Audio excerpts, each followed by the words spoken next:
मेरे एक गांव से रिलेटेड एक कविता लिखी थी कि कभी मिलोगे तो गांव दिखाएंगे तुम्हें, कभी थकोगे तो छांव दिखाएंगे तुम्हें, कभी मिलोगे तो गांव दिखाएंगे तुम्हें, कभी थकोगे तो छांव दिखाएंगे तुम्हें। जो नंगे पड़े हैं सालों से, जो छिले पड़े हैं छालों से, उन बेचारे किसानों के पांव दिखाएंगे तुम्हें। कभी मिलो तो अपना गांव दिखाएंगे तुम्हें, कभी मिलो तो अपना गांव दिखाएंगे तुम्हें। बदहाली और बेहाली में फिर भी दुख ना मनाते वो, कुछ टूटी सी आशाओं से अपने सपने जगाते वो। किसी हरी डाल के कौवे की कांव कांव सुनाएंगे तुम्हें। कभी मिलो तो अपना गांव दिखाएंगे तुम्हें। एक कहानी उस जीवन की है जो शहरों ने जी लिया, उस गांव की नदिया का पानी कुछ बहरों ने पी लिया।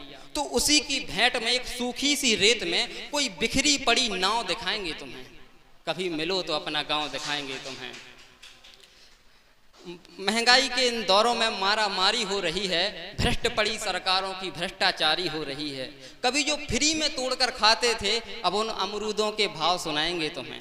कभी मिलो तो अपना गांव दिखाएंगे तुम्हें। वो खेतों की मेड़ें, वो कच्चे रास्ते, कहीं बैठे रहे चौपालों में बुजुर्ग खांसते, उन खांसते हुए बुजुर्गों की मूछों के ताव दिखाएंगे तुम्हें। कभी मिलो तो अपना गांव दिखाएंगे तुम्हें। कभी मिलो तो अपना गांव दिखाएंगे तुम्हें। और कहीं अलाव की गलियां, कहीं मटर की फलियां, कहीं खाली पड़ी जेबें, कहीं लबालब होती डलियां। फागुन से पहले एक महीना माओ दिखाएंगे तुम्हें। कभी मिलो तो अपना गांव दिखाएंगे तुम्हें। और जैसे कि रस की बात चली थी, तो मैं खाने का बहुत शौकीन हूँ, किसी एक चीज को नहीं खा सकता, सभी चीजों को खाता हूँ। खट्टा मीठा सब स्वाद रहता है। तो कुछ बीर रस की ओर बढ़ते हैं। तो कुछ बीर रस की ओर बढ़ते हैं। जैसे कि भैया ने वीरता का माहौल किया, तो हर बार किसी ने कोई ऐसा वीर हुआ है जो कोई राजा या महाराजा हुआ है, लेकिन मैं एक ऐसी वीरांगना का चरित्र आपके सबके सामने रखता हूँ जो ना ही कोई रानी थी, ना ही पली रानी की कुल में थी, ना ही किसी राजमहल से उसका कोई संबंध था, फिर भी वो सबसे बड़ी वीर मानी जाती है। तो लीजिए प्रारंभ करता हूँ कि ना वीरों के कुल में जन्मी थी, ना ही कोई राजपाट था, रूखी सूखी खाकर पल गई, उसका ना कोई ठाठ वाट था। झांसी स्थित ग्राम भोजला में जन्म लिया एक बाला ने, बचपन से ही हृदय को जिसके घेर रखा था ज्वाला ने। माँ जैसी वो है वृक्ष को खोकर बाप के साए में पल बैठी, जहां दूर दूर तक पथिक न दिखते उन रस्तों पर वो चल बैठी। अंग्रेजी सत्ता को लेकर जहर भरा था उसके अंदर, रगों में लावा ऐसा था जो भरा पड़ा हो सात समंदर। तो दुनिया भी तब दहल के रह गई जब रानी संग ललकारी, भरी जवानी जान गवा दी धन्य तुझे झलकारी।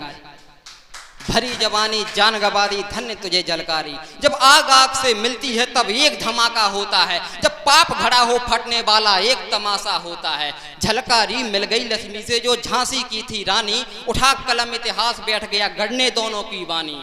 रूप अनुपम पाया उसने जो रानी से था मिलता जुलता, सूर्य समान चमक थी मानो स्वर्ण कमल हो कोई खिलता। चाकू पिस्तल तलवार ने सब रानी ने ही सिखलाई, ले जान हथेली कैसे लड़ते ये युक्ति भी बतलाई। एक सेनापति को ब्याही आई, एक सेनापति को ब्याही आई, पर ना सुन पाई किलकारी। भरी जवानी जान गवा दी धन्य तुझे झलकारी। भरी जवानी जान गवा दी धन्य तुझे झलकारी। रण बांकुरे एक नहीं झांसी में दो दो घूम रहे थे, पकड़ पकड़ कर काट फेंकने अंग्रेजों को ढूंढ रहे थे। झलकारी की झलकों से अंग्रेजी सत्ता झिझक उठी, मानो कोई चिंगारी बस जलते जलते धधक उठी। दुश्मन बोले लब को खोले कि अगर हर नारी ऐसी हो, दुश्मन की फिर इस धरती पर ऐसी की तैसी हो।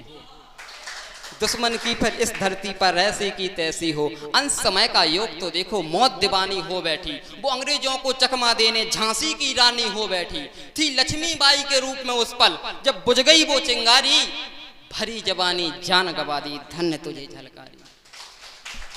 इसी की कविता की अंतिम दो पंक्तियां हैं जिस पर जितनी ताली अभी तक नहीं आई उससे ज्यादा ताली की अपेक्षा करता हूं कि मर्द नहीं एक मर्दानी जो पड़ गई सब पर भारी। मर्द नहीं एक मर्दानी जो पड़ गई सब पर भारी। झलकारी में झांसी थी और झांसी में झलकारी। झलकारी में झांसी थी और झांसी में झलकारी।